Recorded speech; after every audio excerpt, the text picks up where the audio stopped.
Hi everybody, this is Rabbi David Fohrman, and welcome to Parshat Ki Tavo. You are watching Aleph Beta.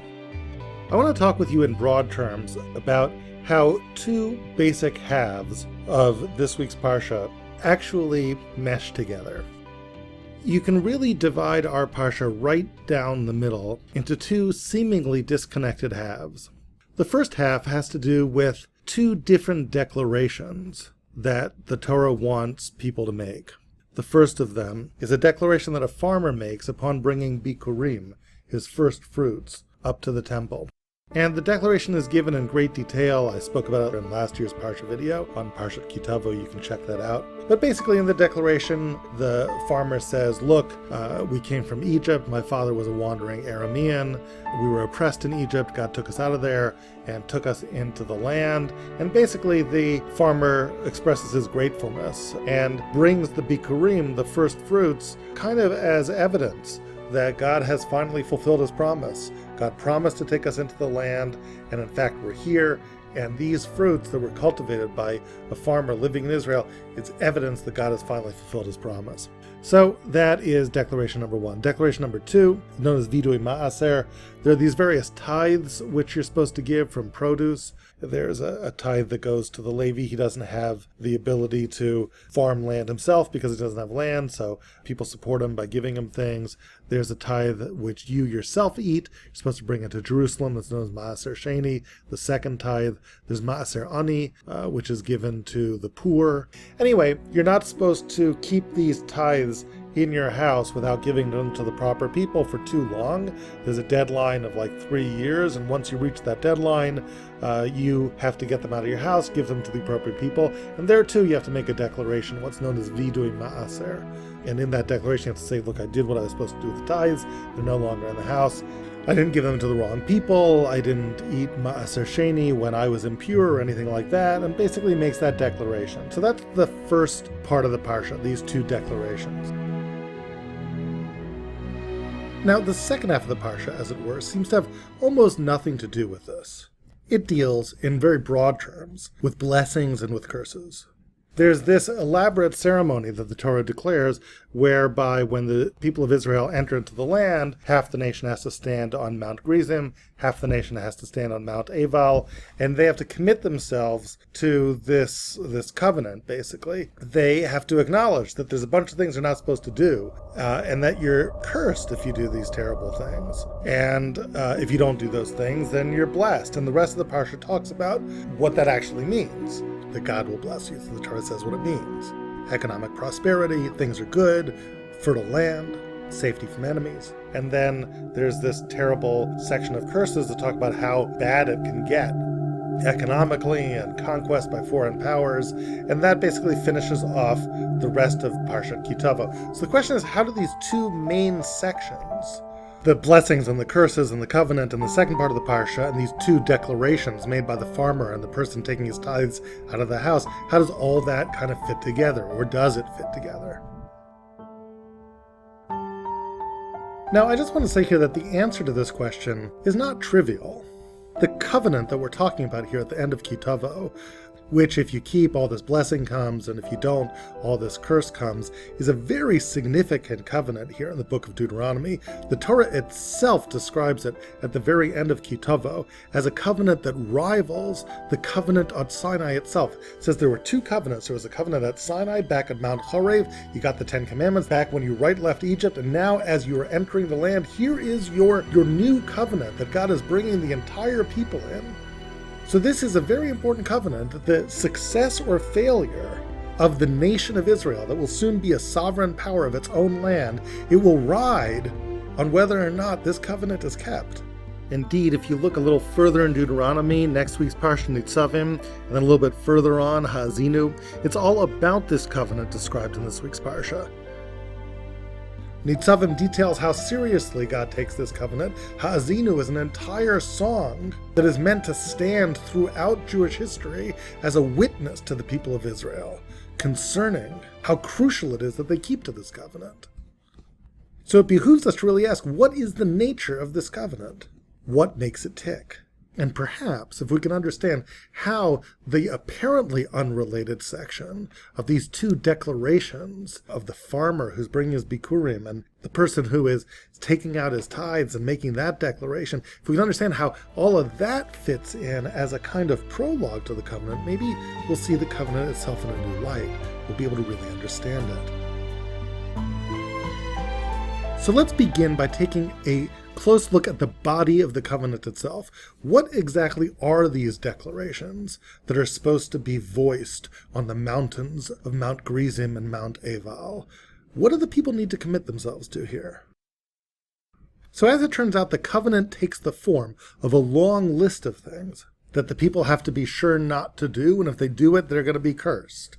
So I want to play a little game with you. Let's actually go through these elements. There are going to be 12 things you have to be really careful not to do, otherwise terrible curses will befall the people. And ask ourselves, are they just a random bunch of 12 really bad things? Or is there some sort of common element that binds them all together? Okay, so here are the 12 things. What do you say? Number 1, Arur ha'ish asher ya'aseh peselu masecha tovat Hashem. Cursed is someone who makes any engraved or molten image, the samba seter, and sets it up in secret.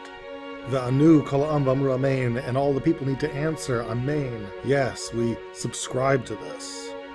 Arur makle aviv v'imo, cursed be he who dishonors or makes light of his father and mother, and the nation has to assent to this as well. Arur masig gvul re'ehu, cursed is someone who surreptitiously moves over the property marker dividing his land from the land of his fellow so that he has more property than he's entitled to. Arur mashke iver baderach, cursed is someone who deceives the blind, makes the blind wander out of his way. Arur mata mishpat geriatom v'almana, cursed is the judge who renders an unjust verdict for the widow, for the orphan, for the stranger. So let's stop right here for a moment before we even get to the others and just see if we can come up with a hypothesis and maybe test it out as we go to the others too. Just in what we've seen thus far, any common denominators. So at face value, very little seems to come to mind. It's not like all of these have to do with sins against your fellow man. I mean, the very first of them has to do with a sin against God, making those idols and placing them in secret. It's not like all of these have to do with what a private individual does. The last one we talked about has to do with how a judge acts. What is the common denominator, if there is any? So I'd like to suggest that the possibility of secrecy is the common denominator. Go back, for example, and listen to the very first of these. It's not just a prohibition against making an idol or a molten image. It's cursed be the one who makes an idol or a molten image and sets it up in secret, the samba seter. That's the one who we're cursing here. The next one is makle aviv imo, someone who deals lightly with their parents, doesn't accord them the proper honor, but that's also something that happens in private. It's just between you and them. No one else would necessarily know. The next one is masig gvul re'ehu. You secretly move over the property marker. It all happens in secret. Mashke iver badarach, someone who causes the blind to wander. Well, he's blind. He'll never even know that you led him astray. And next, the judge who perverts the legal outcome of a court case of a vulnerable person, a widow, an orphan. Here too, the offense by nature is a secret one. The judge, he can get away with this. It just looks like he's dispensed justice. The only one who's going to know about the injustice is the vulnerable person themselves, the widow, the orphan, the stranger. And no one's going to take them seriously. They'll complain, but no one will ever know that you were unfair to them.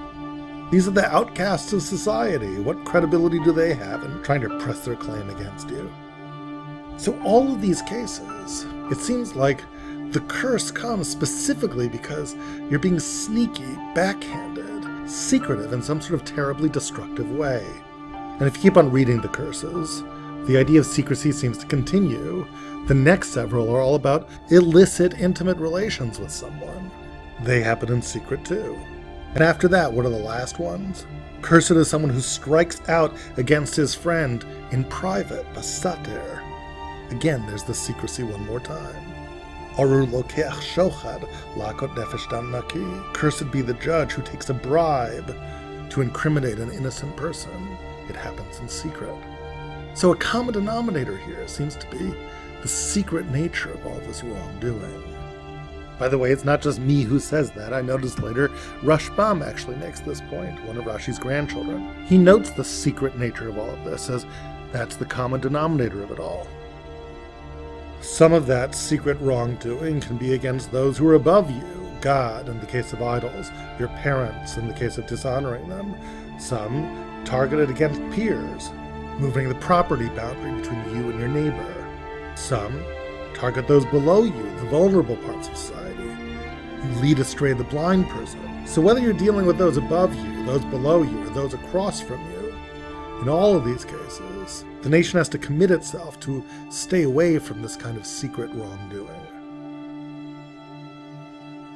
It turns out, though, that this covenant, which seems so vitally important to the building of this new nation in Israel, this covenant predicated upon the 12 curses uttered on these two mountains, this covenant has a larger story to tell than just secrecy. This covenant is about something else as well, something we all desperately crave. It's actually about happiness.